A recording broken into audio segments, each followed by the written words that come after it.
Bonjour à tous, bienvenue à cette session faite par la Caisse des pensions. Pour la session d'aujourd'hui et la présentation que nous allons couvrir, cela concerne particulièrement un sujet qui est beaucoup plus technique. Il s'agit donc du système d'ajustement des pensions. Pour vous donner une petite idée de quoi nous allons parler aujourd'hui, c'est la notion de filière dollar, filière locale. Nous savons pertinemment que c'est un point qui intéresse beaucoup les retraités. Et il y a beaucoup de questions, il y a beaucoup d'incompréhension et de confusion sur à la fois ce que c'est que ce système, ces filières. Cela touche également les monnaies et les paiements. Donc, ce que nous allons faire aujourd'hui, c'est que nous allons aborder ce système des filières, donc clarifier ce que c'est que la filière dollar, clarifier ce qu'on appelle la filière locale, et nous allons couvrir également les monnaies de paiement. Donc, on va aborder beaucoup de termes techniques. Parce que nous allons aborder ces termes techniques et que nous savons que ces termes sont générateurs de confusion, pour aujourd'hui, pour notre session, dans la première heure, nous allons simplement présenter et la possibilité de poser des questions sera ouverte que dans une heure, car il est impératif avant de poser ces questions, de bien comprendre quel est un peu le mécanisme qui se cache derrière ce système d'ajustement des pensions. Je rappelle à notre audience que pour les questions, lorsque ce sera possible donc de les poser, nous vous invitons à rester le plus général possible et de ne pas mentionner votre cas particulier. Pour toute question individuelle, nous vous invitons à contacter la caisse directement en posant votre question directement en utilisant la possibilité de nous contacter par l'application Contact Us, accessible à partir de notre site internet. Donc, vous pouvez nous contacter directement et nous poser votre question individuelle et personnelle par ce biais. Pour aujourd'hui, dans le Q&A, dans une heure, ce sont des questions beaucoup plus générales que nous vous invitons à poser, car cela sera au bénéfice de tout le monde. Alors, le système d'ajustement des pensions, qu'est-ce que c'est? Quand on est staff, quand on est un fonctionnaire et quand on travaille, quand on est actif, nous subissons avec le temps une évolution, nous connaissons comment notre salaire évolue. Notre salaire évolue avec les step increments, donc les incrémentations de niveau, ou alors lorsqu'on est promu. Ça, nous connaissons ce mécanisme.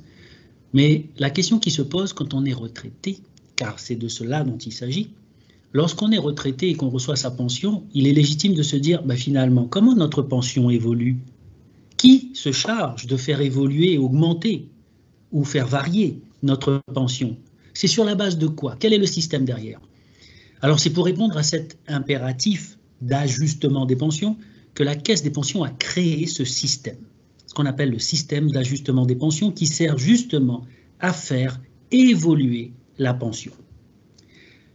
Aujourd'hui, cette présentation, elle est principalement dédiée aux personnes déjà à la retraite, c'est-à-dire qui soient déjà en réception de leur pension.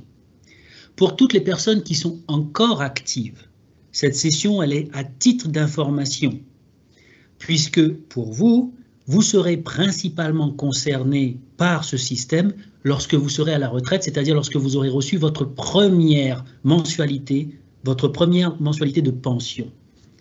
C'est important de connaître ça parce que, techniquement parlant, il y a certaines fonctionnalités dans notre système auxquelles une personne à la retraite peut avoir accès, notamment pour faire des estimations, j'aurai l'occasion d'en reparler par la suite, alors qu'une personne qui n'est pas encore retraitée, c'est-à-dire si vous êtes actif, vous n'avez pas cette fonctionnalité dans le système, donc dans l'espace client de la Caisse des pensions. Donc, je vais vous demander à vous, chers collègues, qui se trouvent aujourd'hui actifs, donc qui travaillent encore, de faire un effort et de vous imaginer que vous êtes déjà à la retraite, que vous avez déjà reçu votre première minimum, votre première pension de retraite, votre première mensualité, et donc que voilà ce qui s'applique quand vous êtes à la retraite. Dans un premier temps, la clause de non-responsabilité pour rappeler à tout le monde que le seul document qui fasse foi et juridiquement valable, hormis ces présentations, ce document, c'est les statuts et le règlement et le système d'ajustement de la Caisse des pensions. C'est le seul document qui fait foi et c'est le document vers lequel nous irons tous pour vérifier toutes les données qui vous sont données. Aujourd'hui, nous allons couvrir donc le système d'ajustement des pensions. Nous allons revoir c'est quoi l'objectif de ce système, pourquoi il a été fait, comment il a été fait et comment il s'applique. Ensuite, nous clarifierons ce que c'est que cette filière dollar, ce que cela signifie. Nous parlerons donc de son mécanisme de cette filière dollar. Nous verrons les paiements associés dans le cadre de cette filière dollar. Nous allons parler de la double filière, c'est-à-dire le système qui est mis en parallèle avec la filière dollar. C'est là qu'on va parler de la filière locale. Donc, à la fois dans la terminologie que nous employons et dans la pratique telle que nous le vivons. Donc, double filière, à entendre par la filière locale. Nous allons voir également ici le système d'ajustement qui se met en place. Comment les montants sont calculés? C'est quoi le mécanisme? Nous allons voir aussi les monnaies de paiement auxquelles un retraité a droit lorsqu'il est sous la filière locale, donc en double filière. Et nous allons voir les fluctuations dans le cadre de cette double filière. Nous allons couvrir également un chapitre bien particulier, c'est sur les monnaies de paiement, car nous savons pertinemment que lorsqu'on est à la retraite, et avant même de partir à la retraite, nous avons beaucoup de questions sur, OK, maintenant que nous avons compris ce que c'est que la filière dollar, la filière locale, dans quelle monnaie je peux recevoir ma pension et comment cela sera impacté, comment en fait les monnaies, la caisse paye ces différents paiements qu'elle fait, à savoir les paiements mensuels, les paiements en une fois. Donc voilà ce que nous allons parler également. Nous allons faire un petit briefing sur la somme en capital, qu'on appelle lump sum. Nous allons couvrir cet élément-là aussi, donc la monnaie de paiement. Donc, et nous allons voir au travers d'un exemple chiffré comment cela se présente. Il y a beaucoup de concepts techniques, comme je l'ai dit, donc je demande véritablement votre attention et restez avec moi car je vais vous guider au sein de ce système d'ajustement. Le système d'ajustement des pensions. Alors, qu'est-ce que c'est? À quoi il sert? Quel est l'objectif de ce système d'ajustement des pensions? Comme je l'ai dit en préambule, quand on est salarié, quand on travaille, on est fonctionnaire, on sait comment notre salaire évolue. À la retraite, eh bien, la Caisse des pensions a dû imaginer un système qui sert à préserver le pouvoir d'achat d'une pension de l'inflation et le cas échéant des fluctuations monétaires. Qu'est-ce que ça signifie? Ça signifie que c'est un système qui s'assure que votre pension évolue en fonction de l'inflation et soit protégée là où c'est nécessaire des différentes fluctuations monétaires. Voilà en quoi consiste ce système d'ajustement des pensions. De quelles prestations parle-t-on? De quoi s'agit-il?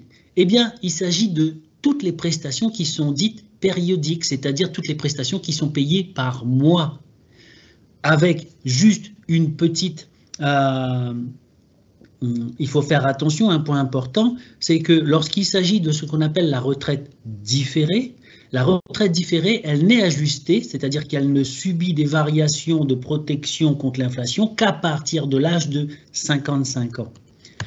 Sur ce tableau ici, vous voyez en jaune les types de prestations qui vont subir un ajustement continuel de la part de la Caisse dans le cadre du système d'ajustement.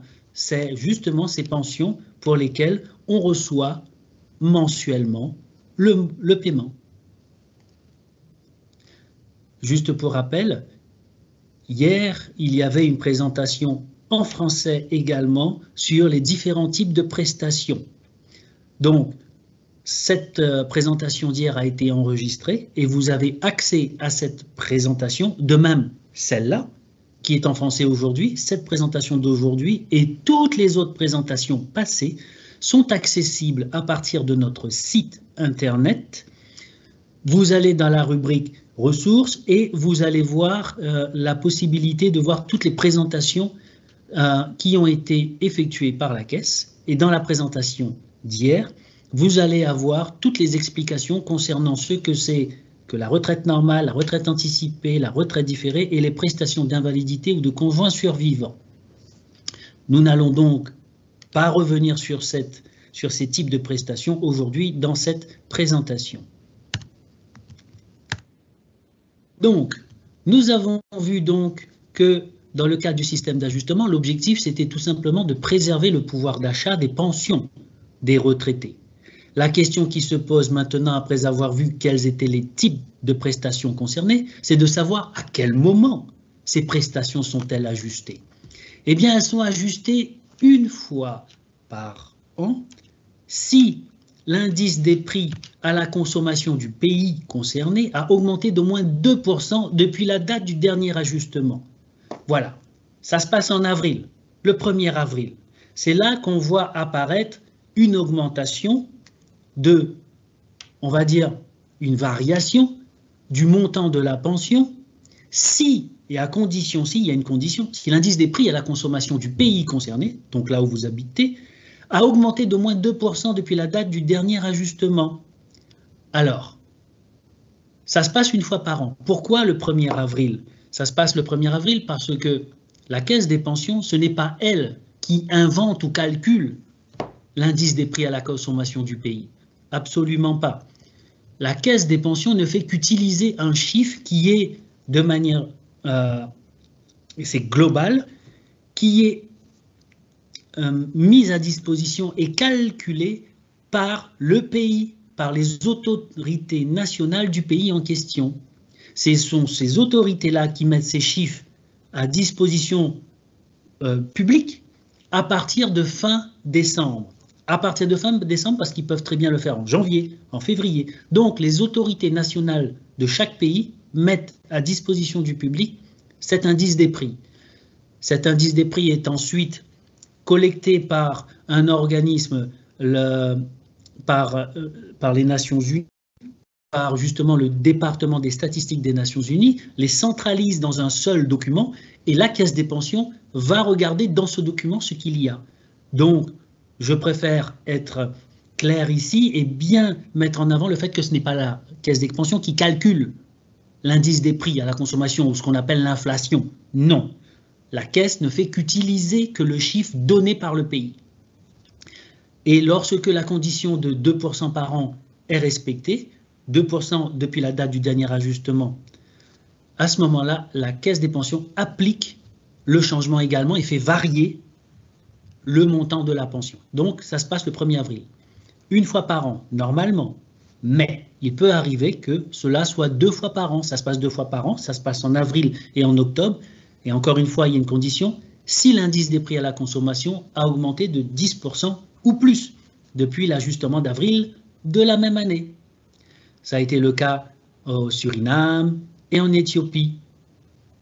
Donc, voilà comment ça se passe. C'est la fréquence à laquelle ces pensions sont ajustées. Dans la plupart des cas, c'est une fois par an. Par contre, gardons bien en tête que si l'augmentation est moins de 2% depuis la date du dernier ajustement, il n'y aura pas d'ajustement dans l'année en question. Nous allons le voir comment cela se représente sur les prochaines diapositives. Donc, la fréquence au mois d'avril. Pour information, le premier ajustement, une fois que vous êtes à la retraite, le premier ajustement lorsqu'il se produit sera réduit de 0,5%. Pourquoi et d'où cela vient? C'est tout simplement lié en fait à ce qui reste de certaines mesures d'économie mises en place en 1983 par la Caisse des pensions, à l'époque où la Caisse avait une santé financière qui n'était pas aussi solide qu'aujourd'hui. Donc, à ce moment-là, en 1983, on a instauré des mesures d'économie. Et aujourd'hui, ce qui reste de ces mesures d'économie, c'est ce principe que, au premier ajustement, il y a une réduction de 0,5% sur l'indice des prix qui est affecté à la pension du retraité. Deuxième point important, il faut garder en tête que les ajustements peuvent également être négatifs. C'est possible. Ce n'est pas parce qu'on dit que l'indice des prix a évolué que c'est tout le temps une indice des prix, une évolution positive. Ça peut être également une évolution négative. Il n'y en a pas beaucoup, je vous rassure tout de suite. La filière dollar.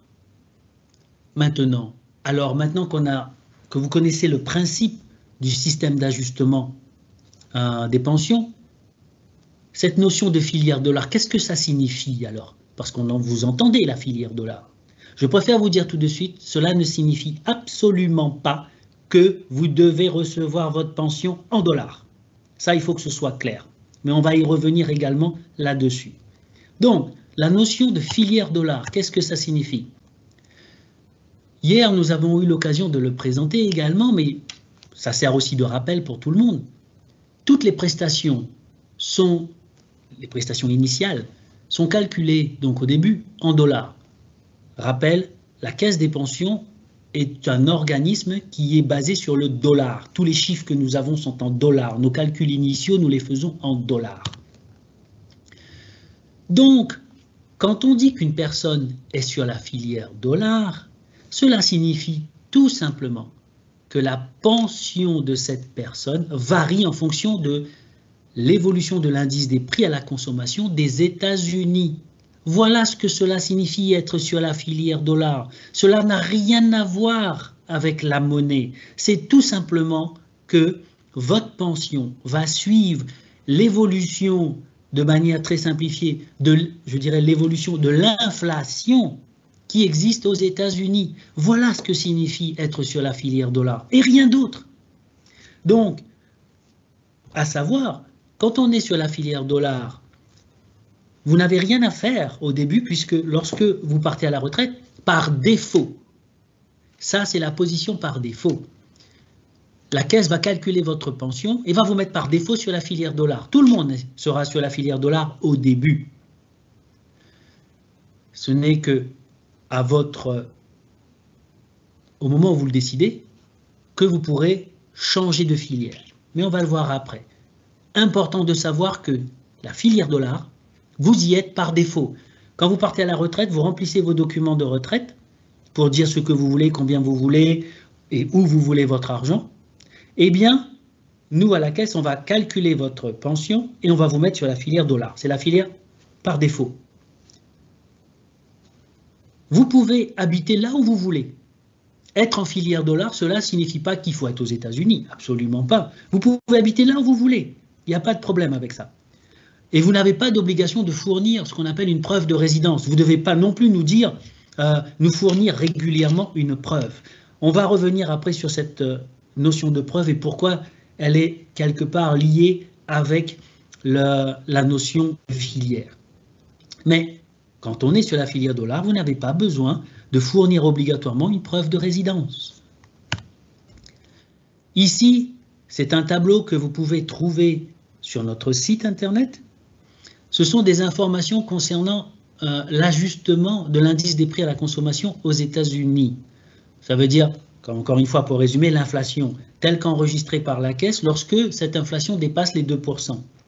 Vous voyez là ici, nous avons mis simplement des données que nous avons collectées depuis 2008.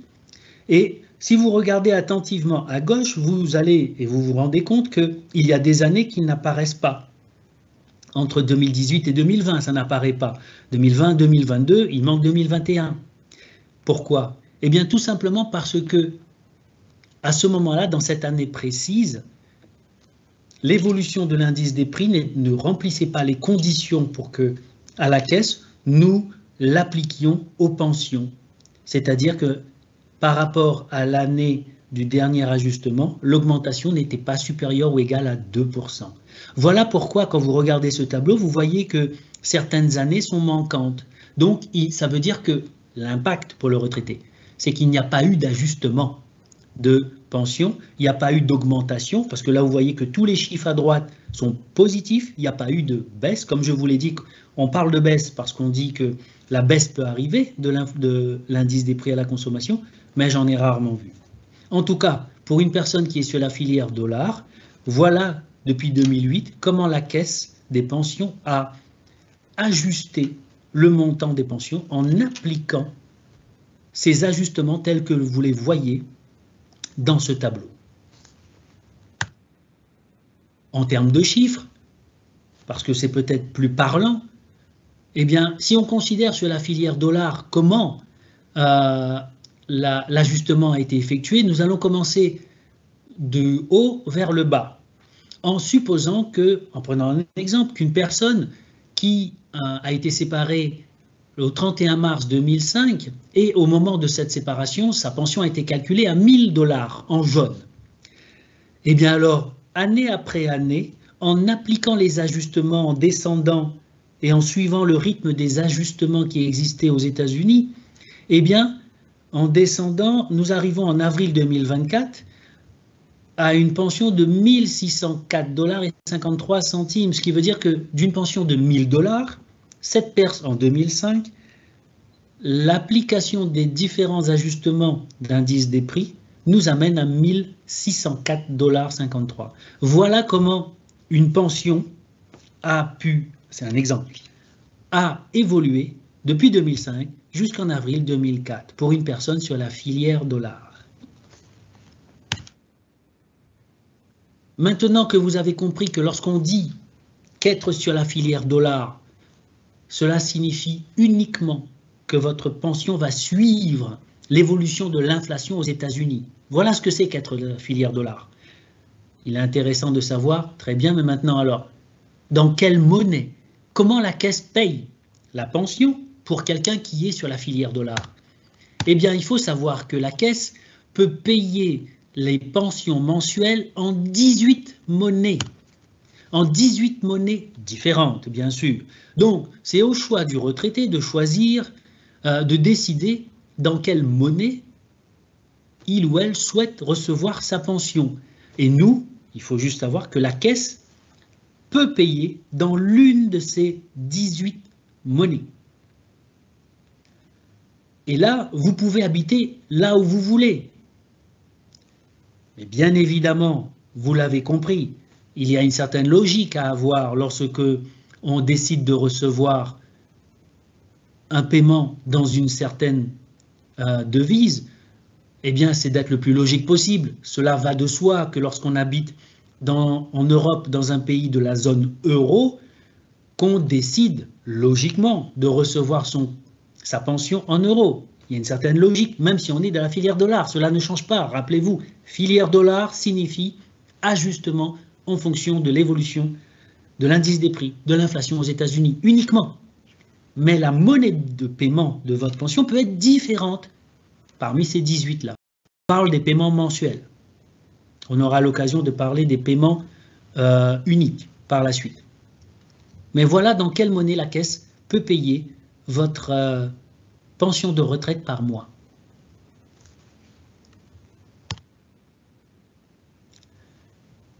Question qui se pose, très bien. On a dit que la caisse des pensions est une organisation qui est en dollars. La caisse comprend que le dollar.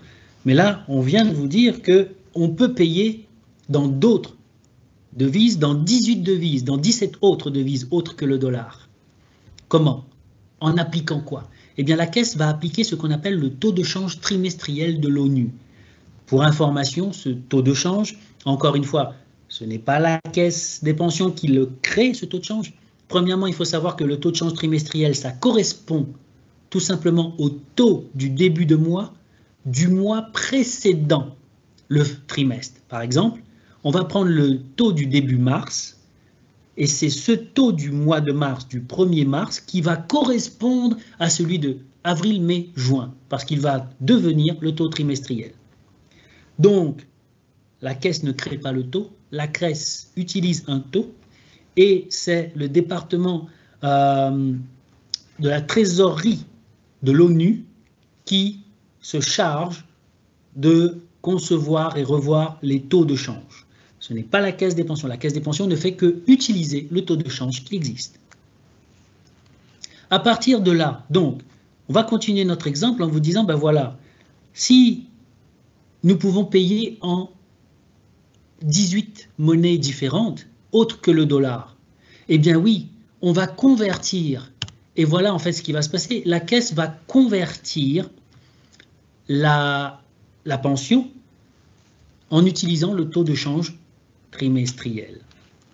On va faire un petit tableau de synthèse ici en vous montrant par exemple que pour une personne dont la pension a été calculée à 1000 $, de gauche à droite, si cette personne a choisi de recevoir sa pension en dollars, eh bien évidemment, nous on calcule en dollars, la personne demande à recevoir la pension en dollars, il n'y a pas de fluctuation. La personne va recevoir le montant en dollars. Donc si c'est 1000 $, calculer la pension, la personne souhaite recevoir le dollar, on va payer 1000 $. Il n'y a pas de perte, gain, il n'y a pas de changement, il n'y a pas de variation. Maintenant, bien évidemment, si c'est dans une devise autre que le dollar, chaque trimestre, nous allons opérer le taux de change. Donc, 1000 $, ça va être payé dans la monnaie demandée par le retraité. Si c'est en euros, eh bien, il y a des chances, quand on applique le taux de change trimestriel, que ça peut évoluer et ça peut donner 1500 €.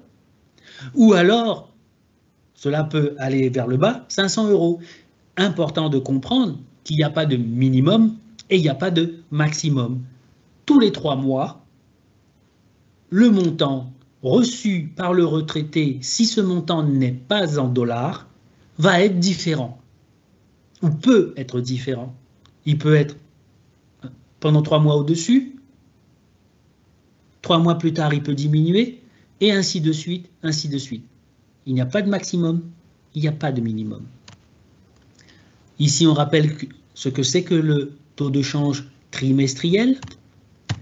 Et si on regarde comment cela se matérialise pour chaque monnaie, ici, vous voyez un exemple, encore une fois, d'une pension calculée à 1000 $ par mois.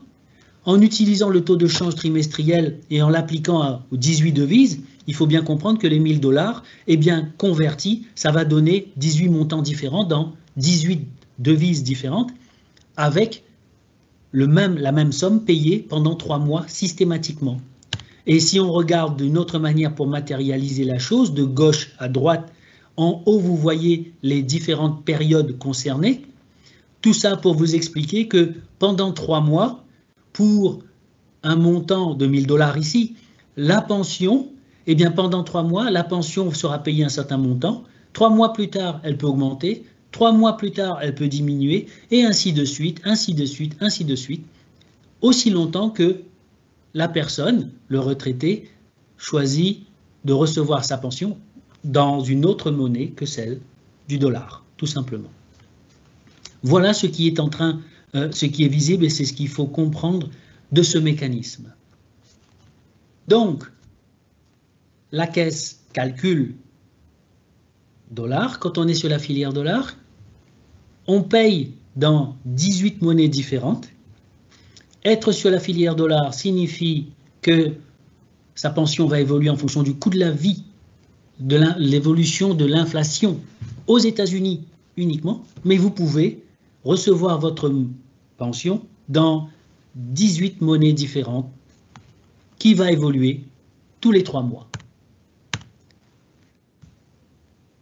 C'est en résumé ce que cette page ici décrit, rappelant que nous calculons en dollars. Pour information, la dernière évolution du coût de la vie aux États-Unis a été enregistrée en avril 2024 et s'élève à 3,4%. On met un exemple chiffré, ce que c'est que 1000 $ en 2005 et à quoi cela correspond aujourd'hui, à 1604,53 $. très important, voilà pourquoi c'est en rouge, c'est la notion de prouver la résidence, la notion de nous indiquer où vous habitez. Cette notion-là, en fait, quand on est sur la filière dollar, ce n'est pas obligatoire de prouver votre résidence. Vous pouvez déménager comme vous voulez, à tout moment. Vous devez simplement nous donner votre adresse, parce que nous avons besoin peut-être de vous contacter pour vous écrire, même si la caisse passe de plus en plus dans un format digital, c'est-à-dire électronique. Nous avons des manières, plusieurs moyens aujourd'hui d'être contactés par nos retraités et on développe davantage la partie digitale. Malgré tout, votre adresse physique, elle est nécessaire car on peut à tout moment vous envoyer un courrier.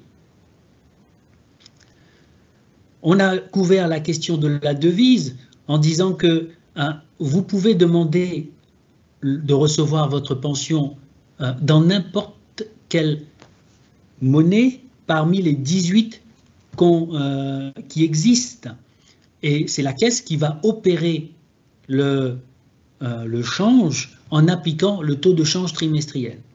On va dire que si vous avez décidé de recevoir votre pension dans une monnaie qui n'est pas parmi ces 18 devises, eh bien la caisse va tout simplement payer en dollars et ce sera à charge à votre banque d'opérer la modification. Donc voilà le mécanisme. Si ce que vous voulez recevoir comme pension, c'est dans une monnaie qui n'existe, qui n'est pas payable par la caisse, qui n'est pas dans les 18, eh bien à ce moment-là, nous, on va payer en dollars tous les mois et c'est votre banque qui va faire le change. Important, je disais, pas obligatoire de prouver votre résidence parce que il faut savoir que chaque année, quand vous êtes à la retraite, la caisse cherchera à entrer en contact avec vous pour s'assurer que vous êtes toujours vivant. Ça s'appelle la preuve de vie. Donc c'est une problématique qui est innée dans tout système de pension, mais voilà, la caisse a besoin de savoir si notre retraité est toujours vivant. Quand vous travaillez, vous avez accès au bureau, donc tout le monde sait. Mais quand on est à la retraite, il y a cette question-là. Et c'est pour cette raison qu'on va essayer de vous joindre. Quand on est sur la filière dollar, on peut vous joindre de différentes manières, mais principalement actuellement, la caisse se dirigeant vers une approche beaucoup plus digitale. On va essayer de vous joindre et vous inviter à utiliser les moyens digitaux, votre téléphone, pour nous contacter pour prouver que vous êtes vivant. Et cette notion de là où vous habitez n'entre pas en ligne de compte lorsque vous êtes sur la filière dollar. Donc, on va essayer de vous contacter et si, à juste titre, on ne peut pas le faire digitalement, il y a toujours l'option papier. Donc voilà pourquoi quand même votre adresse est nécessaire dans notre système. Donc on doit avoir votre adresse. Mais la notion d'obligation de prouver où se trouve votre résidence, elle n'existe pas lorsque vous êtes sur la filière dollar. L'autre aspect important quand on est sur la filière dollar, c'est que vous pouvez passer à tout moment sur ce qu'on appelle la filière locale.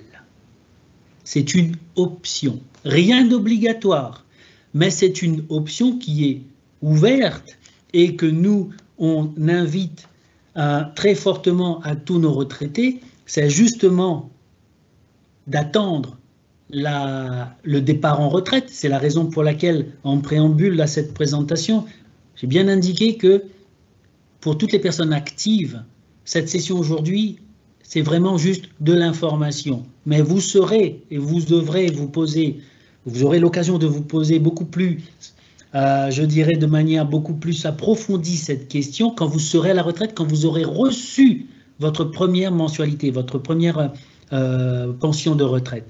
Parce que c'est là que vous allez véritablement approfondir le sujet et vous poser la question, est-ce que je reste sur la filière dollar ou est-ce que je dois ou est-ce que je peux passer sur la filière locale? Est-ce que j'ai intérêt à passer sur la filière locale? Il n'y a pas qu'un intérêt financier, il y a aussi des intérêts administratifs parce que quand on passe sur la filière locale, on a des obligations administratives. Et voilà pourquoi on a mis en rouge sur cette page, pas obligatoire de prouver votre résidence. L'obligation administrative, quand on est en filière locale, c'est l'obligation de prouver son adresse, sa résidence. Donc, juste à savoir que lorsque vous êtes sur la filière dollar, à tout moment, après avoir bien réfléchi, bien pesé le pour et le contre, bien être informé, bien lu toutes les informations qui se trouvent sur notre site, après avoir extrait des estimations, eh bien, vous allez pouvoir prendre votre décision à tête reposée sur est-ce que c'est vraiment intéressant pour moi de passer de la filière dollar à la filière locale. Et comme c'est écrit ici, ce choix peut être fait à tout moment après la retraite, mais de manière réfléchie. Et maintenant, nous allons l'aborder, cette fameuse filière locale. La filière locale, elle vient en complément, je dirais, de la filière dollar et elle s'inscrit en termes de terminologie dans ce que nous, on appelle la double filière. La double filière parce que dans le mécanisme, ce sont les deux filières qui sont mises en application. Dans la pratique, quand on parle, on applique le terme double filière ou filière locale en superposant l'un à l'autre, mais il faut bien comprendre que si on devait être bien respectueux des textes, la double filière contient deux filières, la filière dollar et la filière locale. Mais pour simplifier dans notre communication, il faut bien comprendre que parfois je vais dire double filière et parfois filière locale, mais c'est la même chose. Donc, la filière locale, elle vient en comparaison avec la filière dollar. Qu'est-ce que c'est donc que cette option? C'est-à-dire, qu'est-ce que c'est que cette filière locale? On est en filière dollar quand on est retraité, mais on a l'option de basculer en filière locale. Alors, quel est l'objectif de cette filière locale? Eh bien,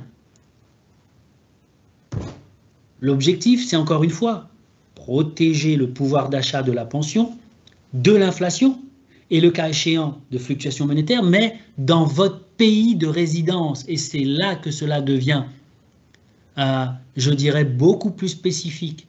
C'est que lorsqu'on parle de la filière locale, ici on appelle ça double filière, encore une fois, c'est par extension, une personne qui est en filière locale, l'objectif, c'est de préserver son pouvoir d'achat, c'est-à-dire préserver sa pension, le pouvoir d'achat de sa pension, en se basant sur l'inflation et, le cas échéant de fluctuations monétaires, dans le pays dans lequel cette personne possède sa résidence, son pays de résidence. Alors, un simple rappel, toutes les prestations sont initialement calculées en dollars, comme on l'a vu, parce que la Caisse des pensions est une organisation qui ne connaît que le dollar. Mais il faut savoir que le montant mensuel de la pension peut également être calculé dans une autre devise, et c'est celle justement de la devise du pays de résidence qu'on va faire cette opération. Et là, c'est interne à la caisse. Pour calculer la valeur de la pension au moment de la séparation du fonctionnaire, la valeur de la pension dans la devise de résidence du fonctionnaire, on va utiliser un taux spécifique. On va utiliser la moyenne des taux de change sur 36 mois, comme je l'ai dit, valide à la date de séparation du fonctionnaire. C'est comme ça qu'on va obtenir la valeur de la pension du fonctionnaire au moment de sa date de séparation, en utilisant ce taux-là. Nous allons voir de manière beaucoup plus précise comment cela s'applique. Alors, d'ailleurs, ici, on se pose la question comment cela fonctionne et on va partager tout de suite une petite vidéo qui, en 3 minutes, résume parfaitement le mécanisme de la double filière, c'est-à-dire à la fois comment un fonctionnaire peut opter pour passer de la filière dollar à la filière locale. Et qu'est-ce qui se trouve derrière? C'est-à-dire, que fait la caisse des pensions? Il y a beaucoup de choses sur le mécanisme en tant que tel qui seront dites là dans cette vidéo et nous allons couvrir plus tard.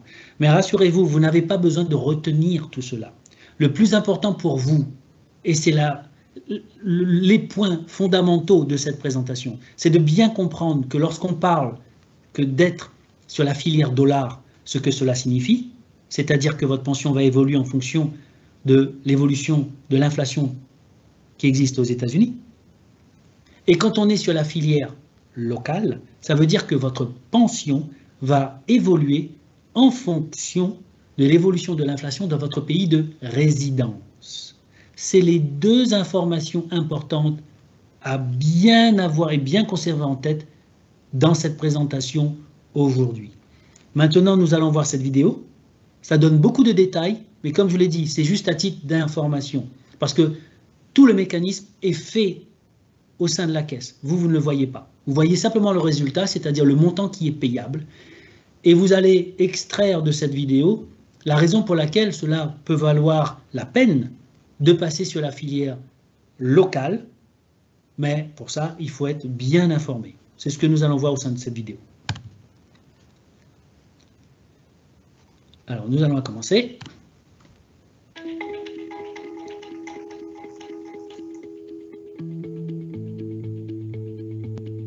La Caisse des pensions commence toujours par calculer le montant des prestations périodiques en dollars des États-Unis. Initialement, les bénéficiaires sont toutes et tous dans ce qu'on appelle la filière dollar. Le montant en dollars des prestations est ajusté au fil du temps en fonction de l'évolution de l'indice des prix à la consommation aux États-Unis, peu importe où vous habitez. Vous pouvez demander à la Caisse de verser vos prestations dans n'importe laquelle de ces monnaies de paiement, tout en restant dans la filière dollar. Si vous n'habitez pas aux États-Unis, le pouvoir d'achat de vos prestations périodiques de la filière dollar pourra varier en fonction des taux de change et de l'inflation dans votre pays de résidence. Toutefois, si vous voulez préserver le pouvoir d'achat initial de votre prestation périodique dans votre pays de résidence, vous pouvez demander à ce que votre prestation soit versée dans le cadre du système d'ajustement des pensions, aussi appelé système de la double filière. Ce service est entièrement optionnel. Faites attention, ce choix est irréversible. Si vous avez opté pour le système de la double filière et que la Caisse a pris les mesures nécessaires pour ajuster votre pension périodique, il ne sera plus possible de revenir en arrière. Comment fonctionne le système de la double filière? Si vous optez pour le système de la double filière, chaque trimestre, la Caisse procède à 2 calculs basés sur le taux de change trimestriel appliqué par l'ONU, un pour la filière dollar et un pour la filière monnaie locale dans votre pays de résidence, et compare les résultats. Généralement, la Caisse retient le calcul dont le résultat est le plus avantageux pour vous et vous verse ce montant pour le trimestre dans les limites de la fourchette fixée. En effet, si la de la filière dollar excède grandement celle de la filière monnaie locale, il se peut que le montant maximum des prestations de la double filière soit inférieur au montant payable pour la filière dollar. Autrement dit, il est possible que vous receviez moins d'argent que si vous n'aviez pas opté pour le système de la double filière. En revanche, vous recevrez toujours au moins la somme fixée pour la filière monnaie locale, ce qui protège votre pouvoir d'achat dans votre pays de résidence. Par ailleurs, vous recevrez toujours au moins 80% du montant fixé pour la filière dollar, ce qui limite votre risque. Comment est calculée la valeur des prestations de la filière monnaie locale? La valeur initiale de la prestation de la filière monnaie locale est déterminée en convertissant dans la monnaie de votre pays de résidence la somme initiale à laquelle vous auriez droit dans la filière dollar. La conversion est faite en utilisant le taux de change moyen appliqué par l'ONU pendant vos 36 derniers mois de service, mois de départ compris. S'il y a lieu, ce montant initial est majoré en fonction du différentiel de coût de la vie pour votre pays de résidence. Par la suite, le montant initial de la prestation de la filière monnaie locale est ajusté en fonction de l'évolution de l'indice des prix à la consommation dans votre pays de résidence. Comment savoir si la double filière serait avantageuse pour vous? Avant d'opter pour la double filière, vous devriez étudier une estimation des prestations auxquelles vous auriez droit dans ce cadre. Si vous avez pris votre retraite après 2015, Vous pourrez peut-être faire une estimation directement sur l'espace client une fois que vous aurez commencé à recevoir votre pension mensuelle. Si vous n'avez pas accès à ce service sur l'espace client, vous pouvez contacter la caisse directement pour demander une estimation. Cela vous aidera à déterminer si la double filière peut être avantageuse pour vous, mais les chiffres ne sont valables qu'au moment où vous avez demandé l'estimation. Au fil du temps, la double filière pourra vous être plus ou moins avantageuse en fonction de l'inflation et de la fluctuation des taux de change. Comment faire pour opter pour la double filière? Pour opter pour le système de la double filière, vous devez envoyer à la caisse le formulaire de déclaration de pays de résidence PENS.E/10 dûment rempli, ainsi qu'une pièce justificative du lieu de résidence en cours de validité. Vous devez habiter dans ce pays au moins 6 mois dans l'année. Pour plus d'informations, rendez-vous sur unjspf.org/fr.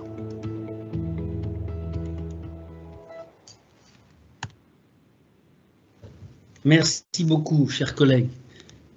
Alors, comme vous avez vu dans cette petite vidéo, qui est encore une fois est très simple et simplifie et explique très clairement le mécanisme interne qui s'applique lorsqu'une personne est sur la double filière, est en filière locale.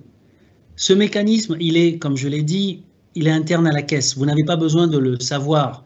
C'est juste pour le besoin de cette présentation que nous en parlons et nous mettons cela à votre portée aujourd'hui. Mais c'est quelque chose qui se passe en interne à la caisse. Vous n'avez pas besoin de connaître les détails et de l'apprendre par cœur. Ce que vous verrez lorsque vous êtes à la retraite, c'est principalement le montant qui est payé. Important, par contre, ce qui est à apprendre de cette vidéo, c'est que lorsqu'on est sur la filière locale, on y est pour le reste de la vie. Donc partout où vous allez, c'est-à-dire si vous déménagez, si vous êtes sur la filière locale, si vous déménagez, ça veut dire que vous vous engagez à rester et que ça devient votre pays de résidence et que vous passez plus de 6 mois, eh bien, la caisse va devoir recalculer votre pension sur votre nouveau pays de résidence. Voilà pourquoi il est obligatoire, lorsqu'on est sur la filière locale, de déclarer son pays de résidence. Parce qu'une fois qu'on est sur la filière locale, elle vous suit toute la vie. Il y a 2 ou 3 situations, moments ou raisons pour lesquelles le changement, c'est-à-dire rebasculer sur la filière dollar est possible, mais quand on a fait le choix de passer sur la filière locale, on ne peut pas, normalement, revenir sur la filière dollar. Donc cela va vous suivre toute la vie. C'est la raison pour laquelle on vous explique bien dans cette vidéo qu'il est impératif de bien se renseigner, de bien prendre en compte les différents éléments. Prenez votre temps, il n'y a pas d'urgence particulière, vous n'avez pas besoin de décider immédiatement, puisque de toute façon, à n'importe quel moment, le jour où vous décidez et que vous optez de basculer sur la filière locale, eh bien, la caisse va opérer un calcul, et dans ce calcul, le mécanisme est de toujours revenir jusqu'à votre date de séparation et de réappliquer de manière inverse les différentes variations de coût de la vie dans le nouveau pays ou là où vous avez décidé d'établir votre résidence et demander à ce que votre pension soit à partir dorénavant calculée sur la filière locale. Donc, cela peut se faire à n'importe quel moment, après avoir été en retraite. Ici, nous allons reprendre ce que nous avons vu dans cette vidéo et nous allons pouvoir, juste pour que ce soit cette fois-ci visuel et stable, pour que vous puissiez le voir et bien garder en mémoire. Donc, tout se passe à partir du moment où vous êtes séparés. Vous êtes à la retraite, d'accord? Donc, comment fonctionne cette double filière? Eh bien, voilà ce que fait la caisse, que vous ne voyez pas, c'est en interne. Donc, la caisse va calculer votre pension, elle va le calculer, bien évidemment, en dollars au début. Mais, si une personne a décidé de basculer sur la filière locale, la caisse va faire le change, va transformer le montant de cette pension en monnaie donc du pays de résidence dans lequel le retraité maintenant s'est établi en utilisant un taux bien spécifique, le taux 36 mois. Comme on a vu tout à l'heure, une première partie du système d'ajustement des pensions, c'est que chaque année, en avril, une fois par an, il y a l'application du coût de la vie, d'accord, en fonction de son évolution. Eh bien, il faut savoir que la pension, elle va être ajustée en fonction de cette évolution-là, à la fois le montant en valeur dollar et à la fois le montant le montant de la pension dans la monnaie du pays de résidence. Gardons bien en tête que ce n'est pas parce que ça augmente aux États-Unis l'inflation que ça augmente aussi dans le pays de résidence. Ça peut être l'un ou l'autre ou les deux en même temps. Et en tout cas, pas les deux de la même manière. Donc, chaque année, première partie du système d'ajustement, la Caisse va opérer et ajuster la pension en fonction de l'évolution du coût de la vie. Mais, quand on est sur la filière locale, voilà ce que va faire la Caisse en interne. Chaque trimestre, elle va prendre la valeur de la pension en dollars de la personne, la convertir ensuite dans la devise du pays de résidence. Encore une fois, c'est en interne à la Caisse, on vous le montre ici, vous n'avez pas besoin de le retenir et de l'apprendre par cœur. Mais sachez-le, voilà ce que fait la Caisse en interne. Donc, elle va prendre le montant en dollars, le convertir en utilisant le taux de change trimestriel. Elle va ensuite comparer le montant obtenu avec la valeur de votre pension dans la monnaie locale. Ensuite, une fois la comparaison effectuée, si le montant converti de la valeur dollar de la pension est supérieur, elle va voir dans un deuxième mécanisme de comparaison, voir le maximum et le minimum, et en fonction de ce qui est le plus avantageux, voilà, le retraité recevra le montant de ce qui est le plus avantageux des deux. Donc, c'est dans le mécanisme et c'est en interne que la Caisse des pensions fait jouer cette comparaison entre montant sur la valeur dollar convertie et le montant de la pension calculé en monnaie locale. Et voilà pourquoi on appelle ça la double filière, parce que la Caisse des pensions fait tout simplement, dans le calcul de la valeur de la filière locale, eh bien, nous comparons les deux montants dans les différentes devises. Et c'est ainsi, trimestre après trimestre, que nous décidons, nous voyons lequel des deux montants est le plus avantageux et nous payons le montant au retraité. Le retraité ne verra que le montant final. Le mécanisme à l'intérieur, ça c'est à la Caisse de le faire, bien évidemment, et le retraité n'a pas besoin de se soucier de cela. Voilà comment se présente ce mécanisme de double filière pour une personne qui est sur la filière locale. Si on voit en chiffres ce que cela donne, eh bien, nous allons illustrer ça, c'est juste une illustration, pour vous montrer en chiffres véritablement comment ce que nous venons de voir dans la vidéo et ce que je viens de vous expliquer sur la page précédente, comment cela se matérialise en termes de chiffres. En prenant juste un exemple, une personne séparée au 31 mars 2023 avec une pension calculée à 1 000 $. Peu importe le pays de résidence, mais il faut juste savoir que nous parlons ici nous allons faire intervenir ici l'évolution du coût de la vie, l'application du coût de la vie dans un pays et nous allons prendre n'importe quel taux.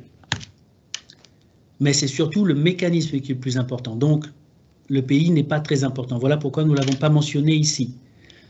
Juste pour rappel, au niveau des taux, le taux moyen sur 36 mois, celui qu'on va utiliser pour convertir la pension initiale, et le taux de change trimestriel, celui qui est utilisé pour payer la pension tous les 3 mois pour une personne qui a choisi de recevoir sa pension dans une devise autre que le dollar.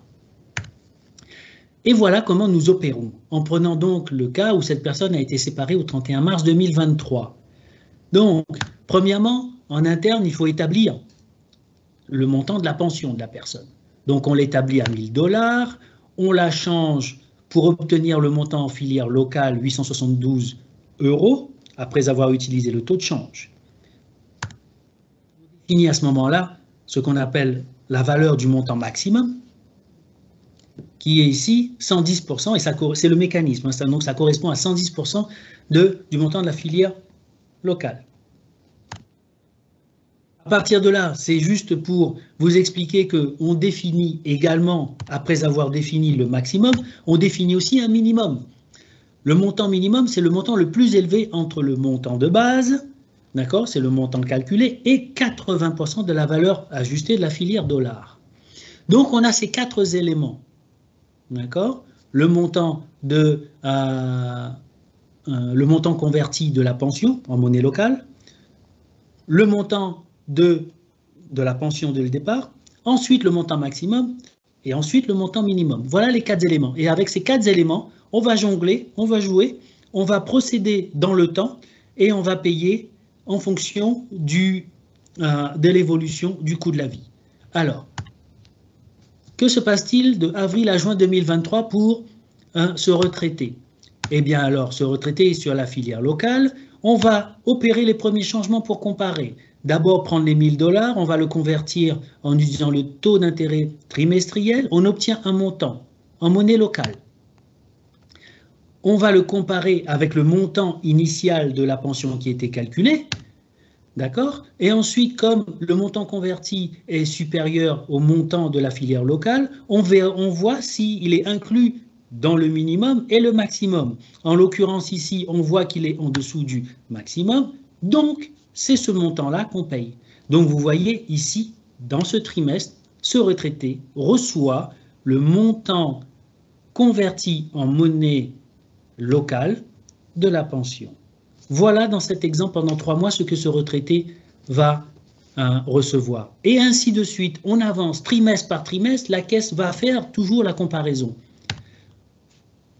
Il se trouve qu'en avril 2024, on arrive dans la situation où la pension a été ajustée aussi bien aux États-Unis que dans le pays de résidence de ce retraité, ce qui définit de nouveaux montants payables, à la fois de la pension en dollars, à la fois de la pension en monnaie locale, et ça définit de facto une nouvelle valeur pour le montant maximal.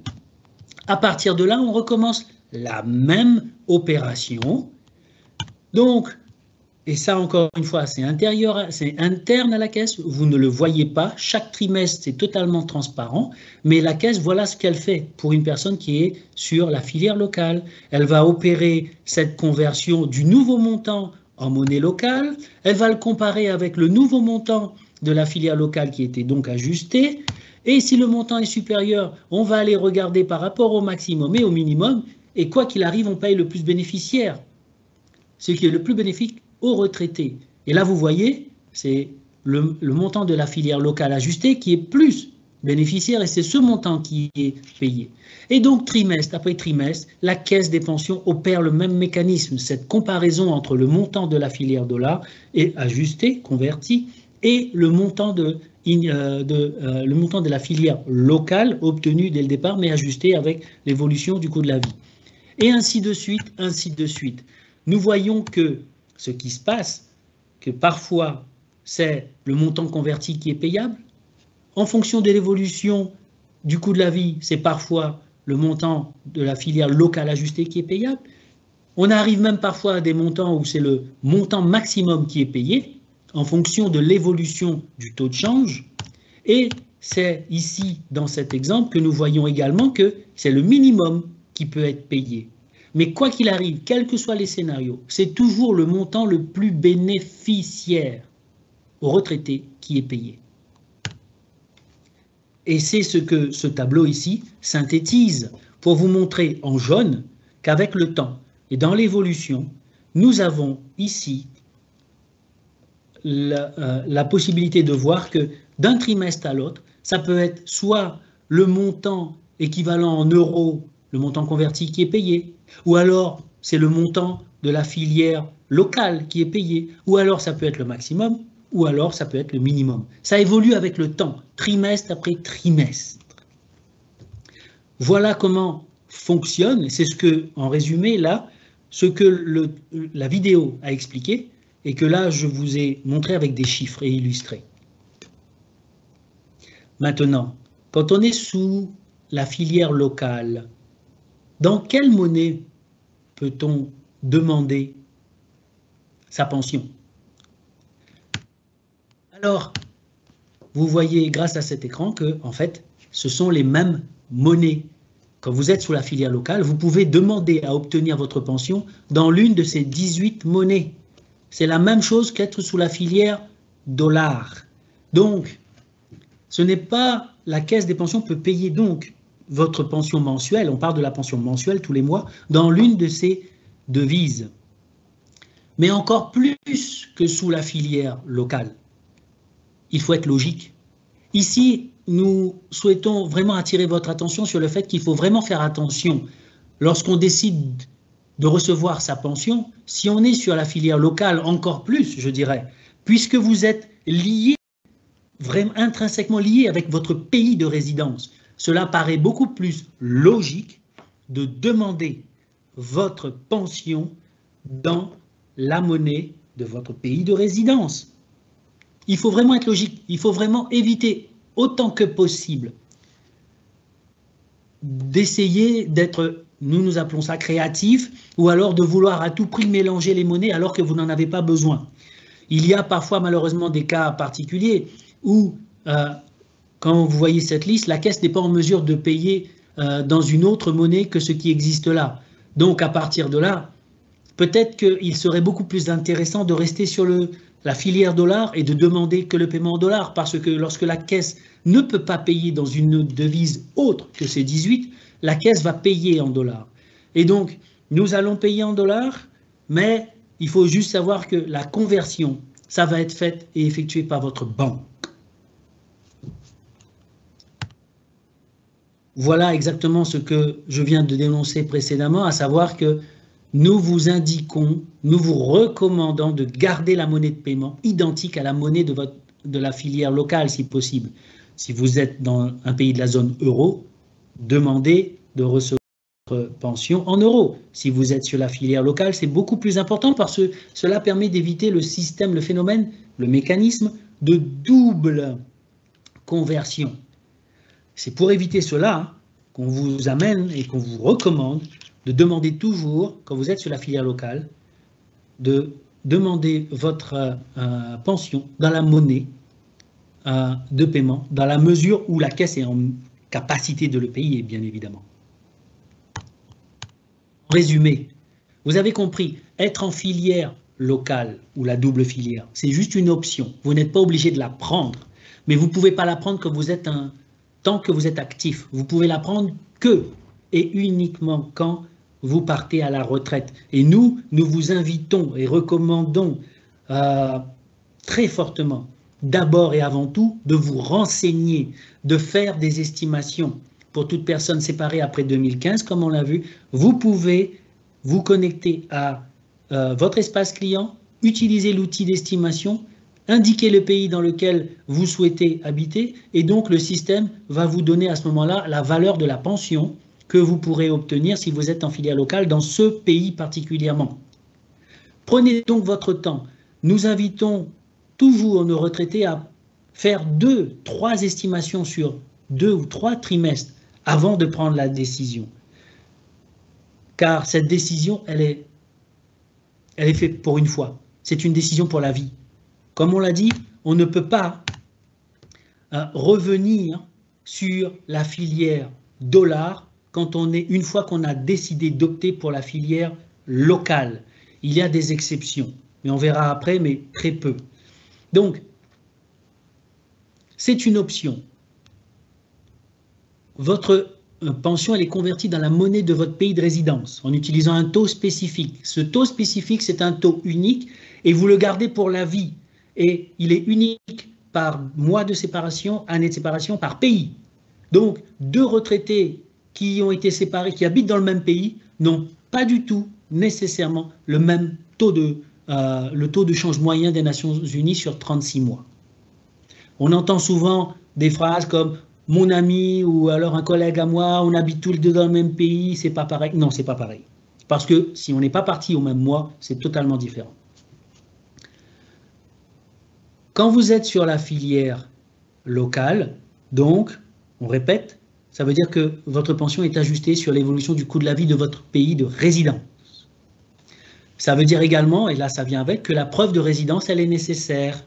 Donc, vous trouverez quels sont les documents à fournir si le jour où vous décidez d'opter pour recevoir votre pension sur la filière locale. En regardant le formulaire E10, ça se trouve sur notre site internet, et vous avez toutes les preuves de résidence à fournir par pays. Ceci dit, vous pouvez toujours changer de pays, on est d'accord là-dessus. Mais encore une fois, si vous résidez dans ce pays et que vous allez passer plus de 6 mois dans ce pays, eh bien, là, ça devient votre nouveau pays de résidence et donc il faut le déclarer à la caisse. Ne tardez pas trop pour éviter des situations où nous devons appliquer une rétroactivité. Dans le meilleur cas, c'est un paiement rétroactif qui doit être fait parce que le coût de la vie est différent et donc la pension doit être augmentée.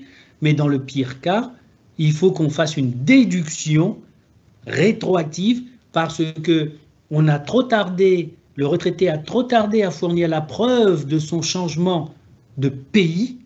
Donc, nous devons rétroactivement faire le calcul et donc malheureusement, nous sommes dans l'obligation de faire une déduction parce que dans ce nouveau pays, la pension doit être plus basse.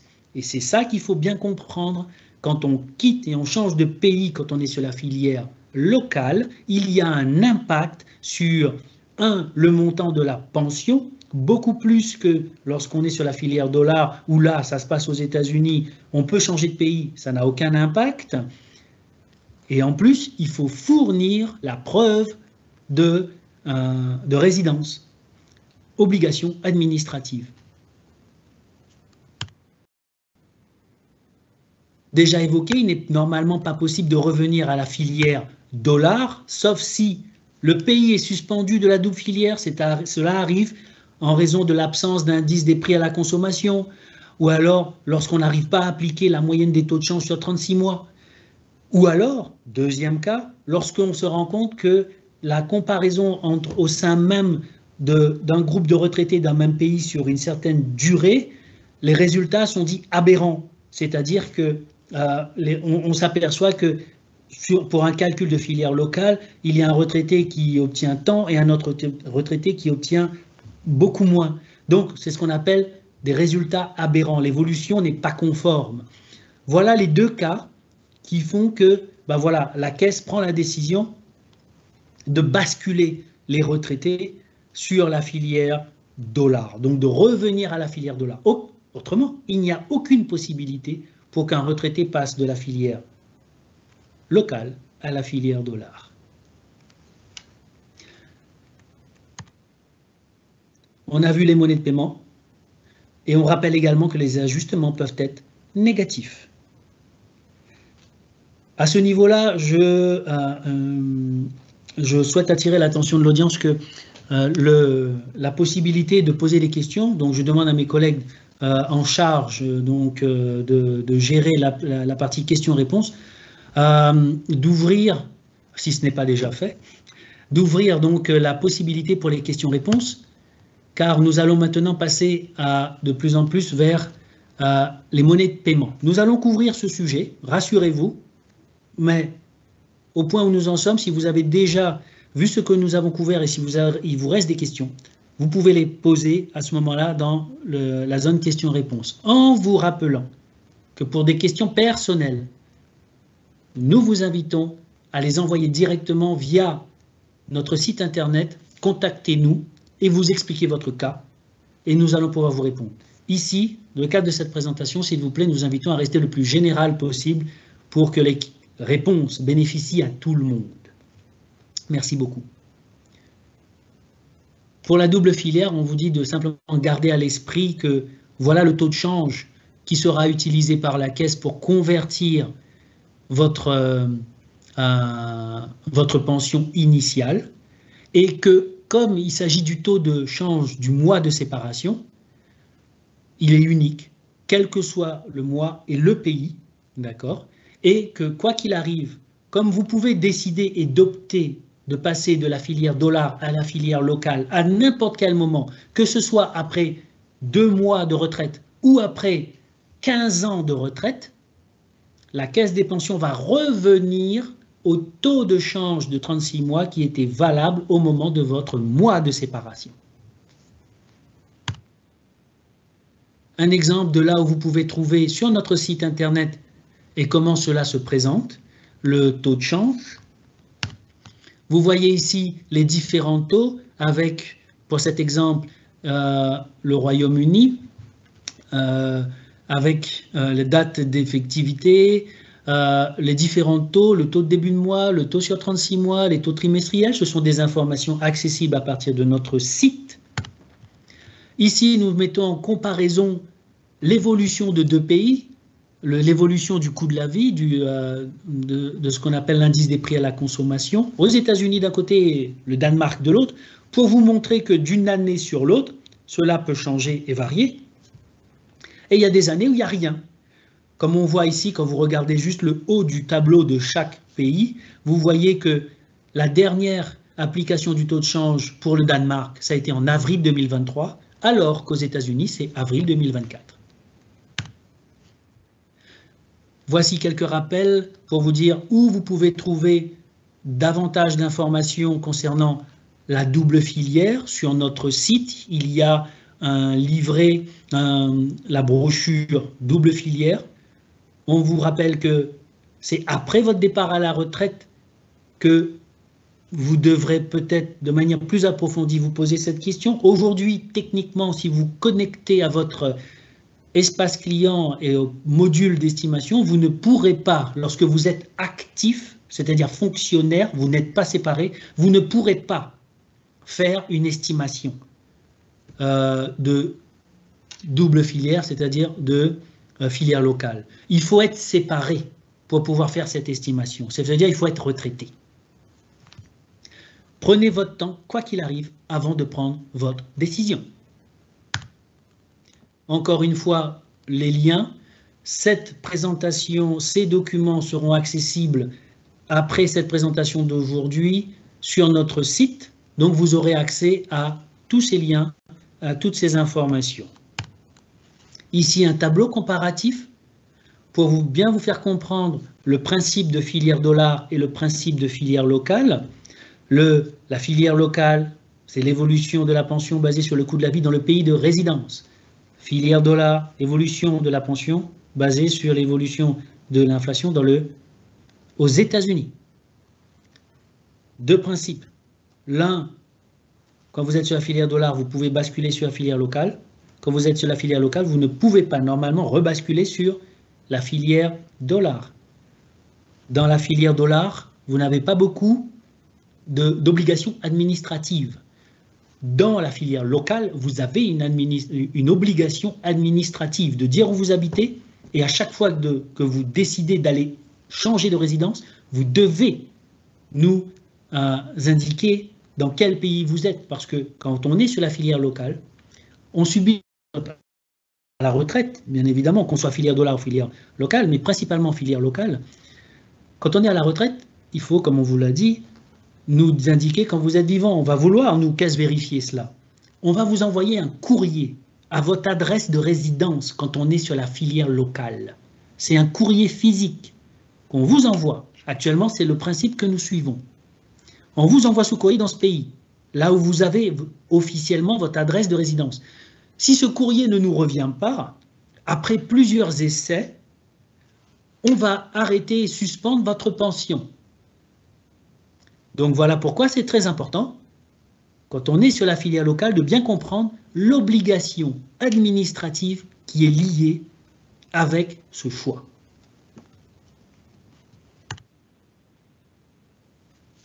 Maintenant que nous avons couvert le sujet des filières, de la double filière, et que vous avez bien compris les mécanismes, nous allons parler des paiements.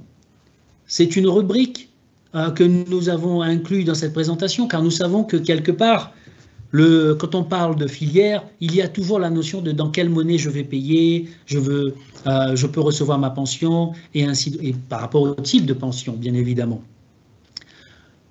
On a vu, à la caisse, on peut payer votre pension, quelle que soit votre filière, dans 18 monnaies différente, votre pension mensuelle. En termes de paiement, il n'y a pas que les pensions mensuelles à la caisse des pensions. Nous avons aussi les paiements hebdomadaires. C'est ce qu'on appelle, on l'appelle paiement hebdomadaire parce que nous les effectuons toutes les semaines, mais en fait, je fais référence ici à ce qu'on appelle les versements uniques, les versements en une fois. Donc, ces versements, ces paiements hebdomadaires, c'est en opposition avec les paiements mensuels. Dans la rubrique de paiement hebdomadaire, paiement unique, cela comprend les sommes forfaitaires que j'ai appelées la somme en capital, donc la somme forfaitaire, les versements de départ au titre de la liquidation des droits, quand vous décidez de tout prendre, le versement résiduel, les montants rétroactifs, la réémission des paiements retournés ou annulés, lorsque les paiements, on les envoie et ça nous revient parce qu'il y a un souci bancaire quelconque, ou alors, je l'ai évoqué tout à l'heure, lorsque la pension elle est suspendue et qu'à ce moment-là, eh bien, nous devons vous renvoyer les paiements. Eh bien, nous effectuons ce paiement dans le cadre d'un paiement unique tous les jeudis, chaque semaine. Pour les personnes qui sont concernées, bien sûr, ce n'est pas pour tout le monde. Donc, les paiements uniques, là, il y a la liste, nous les faisons tous les jeudis. Et ça veut dire que vous, donc la personne qui est censée recevoir un paiement rétroactif ou le paiement de versement résiduel ou alors la somme forfaitaire, c'est-à-dire le lump sum, eh bien, elle recevra ça le jeudi. Donc, il faut compter le recevoir soit le jeudi, soit le vendredi, tout dépend des banques. Certaines banques même le font au début de semaine d'après. Alors, on va parler davantage de la somme forfaitaire, du lump sum. Alors, justement, le voilà. Le paiement de la somme forfaitaire. Alors, on a pris des exemples. Vous savez, on l'a dit dès le départ, la caisse, c'est le dollar. La caisse paye en dollars. Le choix est calcul en dollars. Donc, pour le lump sum, pour la somme forfaitaire, la caisse le calcule en dollars. Mais le retraité peut dire, moi je veux ce montant, cette somme-là, je veux pas en dollars, je veux dans une autre devise. C'est possible aussi, on a pris un exemple, en euros ou en francs suisses. Conséquence, comme je vous l'ai dit, la caisse va calculer ce montant, la somme forfaitaire, en dollars. Ça c'est sûr, la caisse le calcule en dollars. Ensuite, la caisse va le convertir en utilisant tout simplement en fait l'aide de ces banques en leur disant voilà, il faut que vous payiez ce montant de X dollars dans telle monnaie. Ici, on a vu l'exemple de l'euro ou bien du franc suisse. Et c'est la banque partenaire de la caisse des pensions qui va convertir, utiliser son taux et envoyer le montant, la somme, dans la devise demandée par le retraité en utilisant son propre taux. Donc voyez-vous, comme c'est quand même une banque partenaire de la caisse, c'est un taux préférentiel. Mais malgré tout, ce n'est pas la caisse des pensions qui applique un taux, c'est la banque qui applique son taux. La banque doit simplement dire, ben voilà, vous payez l'équivalent de ce montant qui est en dollars, vous le payez dans la devise choisie par le retraité. Si vous décidez de recevoir cette somme forfaitaire en dollars, eh bien, vous allez recevoir le montant en dollars, et là, il n'y a pas de souci de change, il n'y a pas de perte liée au taux de change, il n'y a rien du tout. Vous allez recevoir le montant en dollars. Vous pouvez recevoir et demander à recevoir la somme forfaitaire dans une banque, dans une devise, dans un pays déterminé, le pays A, et demander à recevoir le reste de votre pension par mois dans une autre devise, idéalement dans les 18 devises qu'on a vues précédemment, dans une autre banque, dans un autre pays. C'est totalement possible d'avoir cette combinaison. Et nous allons voir aussi quelles sont les combinaisons qui ne sont pas possibles de faire. Les paiements mensuels, on a vu les paiements hebdomadaires, les paiements uniques, donc cela vient donc en comparaison avec les paiements mensuels. Votre pension, tous les mois, vous allez le recevoir en fin de mois. Toujours. La date de valeur pour les pensions versées en fin de mois, si vous demandez à recevoir des dollars aux États-Unis, on va vous payer le dernier jour ouvrable du mois, dernier jour travaillé. Si vous demandez votre pension dans une autre devise que le dollar, eh bien on va vous payer la date de valeur un jour avant le dernier jour ouvrable. Voilà ce que demande la caisse des pensions. Mais comme je l'ai déjà évoqué, votre banque, pour des raisons qui leur sont propres, peut très bien décaler d'1 ou 2 jours. Ça peut arriver. Mais voilà ce que fait comme principe la Caisse des pensions. Nous faisions beaucoup avant, plus maintenant, beaucoup moins, mais quand même ils existent toujours, des paiements par chèque. Et dans ces cas-là, quand on vient à les faire, on met comme date d'encaissement la date du mois, le premier jour du mois suivant la date du mois considéré. Par exemple, la pension du mois de mars, on va mettre en date d'encaissement le 1er avril. On ne fait plus beaucoup des paiements par chèque, on essaye pour des raisons de sécurité tout simplement de le limiter, de le réduire à 0. Mais ils existent encore dans certains pays, dans très peu d'occasions. En termes de paiement, on effectue donc les virements sur un compte par voie bancaire de préférence et sur un seul compte bancaire détenu ou que détenu par le bénéficiaire. Ça veut dire que lorsque vous êtes retraité et que vous recevez votre pension, vous ne pouvez pas dire je veux moitié là et moitié sur la banque A, moitié sur la banque B. Ça ne marche pas. Tout doit être envoyé sur une seule banque quand on a une pension. D'accord ? On ne peut pas donc fractionner non plus en disant je veux 20% là ou 80% là ou alors je veux qu'une partie. Non. Quand on parle de la notion de fractionner, on parle de envoyer une partie à une autre personne. En réalité, ce n'est uniquement que si on reçoit une injonction judiciaire dans le cadre du paiement de la pension alimentaire qu'on va respecter ce fractionnement, c'est-à-dire qu'on va payer le montant, une partie du montant aux retraités, et parce qu'on a reçu l'ordre judiciaire du tribunal de payer une pension ou un montant à l'ex-conjoint, nous avons une disposition dans notre règlement pour appliquer cela.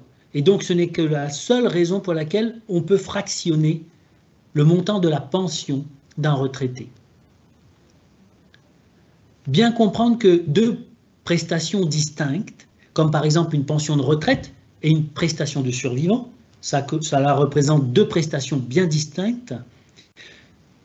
Lorsque ces deux prestations sont payables au même bénéficiaire, on peut les payer ensemble en un seul paiement, séparément, ou bien sur deux comptes bancaires différents. Donc, deux prestations payables pour le même retraité peut être payées dans deux monnaies différentes sur deux comptes bancaires différents. Bien évidemment, les comptes bancaires doivent être au nom du retraité, soit seul ou alors même conjoint, un compte codétenu, un compte conjoint, mais du moment que le nom du retraité doit apparaître sur ce document. Les pensions au titre des enfants peuvent être versées séparément sur un compte bancaire détenu par le retraité, ou bien à partir d'un certain âge, 16 ans, on peut le verser directement à l'enfant, sur son nom, avec le consentement du retraité, bien sûr, ou alors sur un compte appartenant à l'enfant, mais avec le nom du retraité également, donc un compte joint. Mais tout ça pour dire que les pensions payées au titre des enfants, ça peut être payé séparément. On paye les pensions chaque mois, mais il peut y arriver que lorsque les pensions sont petites et sur décision du retraité, nous pouvons, au lieu de verser la pension tous les mois, le verser soit à une autre cadence, c'est-à-dire soit trimestrielle, tous les 3 mois, soit tous les 6 mois, ou même chaque année. Le retraité n'a pas besoin de nous contacter, ça fait automatiquement. Nous avons un mécanisme en interne qui nous permet d'enregistrer la demande une fois et de l'appliquer systématiquement jusqu'à ce qu'on reçoive une demande différente de la part du retraité. Gardons bien en tête que, et ça on attire l'attention là-dessus, c'est que lorsqu'on décide de ne plus recevoir sa pension par mois, mais de le recevoir tous les 3 mois, ou tous les 6 mois, ou tous les ans, cela a une incidence sur les déductions pour l'assurance maladie, parce que les deux ne sont pas compatibles malheureusement. Aussi, nous vous invitons, lorsque les retraités qui reçoivent une petite pension, ou alors les retraités qui décident de recevoir leur pension tous les 3 mois ou tous les 6 mois, nous les invitons à contacter au préalable leur assurance maladie, pour s'assurer qu'il n'y a pas de souci particulier pour leur couverture maladie. Parce que nous, en interne, on ne va pas pouvoir mettre cela en place automatiquement.